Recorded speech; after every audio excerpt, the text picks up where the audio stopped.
Good evening. Earlier today, I received a 4-page letter from Attorney General Barr outlining his summary of Special Counsel Robert Mueller's report while making a few questionable legal arguments of his own. I take from this letter 3 points. First, President Trump is wrong. This report does not amount to a so-called total exoneration. Special Counsel Mueller was clear that his report, quote, does not exonerate, close quote, the president. The special counsel spent 22 months uncovering evidence of obstruction and other misconduct. Attorney General Barr, who auditioned for his role with an open memorandum suggesting that the obstruction investigation was unconscionable and that it was almost impossible for any president to commit obstruction of justice since he is the head of the executive branch, made a decision about that evidence in under 48 hours.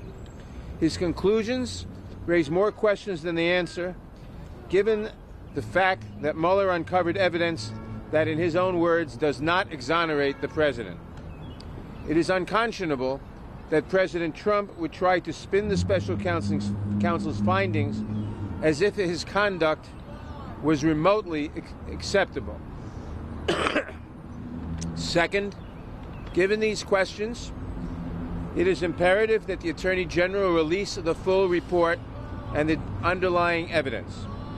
The entire unfiltered report, as well as the evidence underlying that report, must be made available to Congress and to the American people. As much information as can be made public should be made public without delay. I intend to fight for that transparency. We will ask the Attorney General to testify before the House Judiciary Committee. We will demand the release of the full report. The American people are entitled to a full accounting of the President's misconduct referenced by the special counsel. Third, the Attorney General's comments make it clear that Congress must step in to get the truth and provide full transparency to the American people. The President has not been exonerated by the special counsel, yet the Attorney General has decided not to go further or apparently to share those findings with the public. We cannot simply rely on what may be a hasty, partisan interpretation of the facts. Earlier this month, the House passed a resolution calling for full and complete release of the special counsel's report by a vote of 420 to nothing.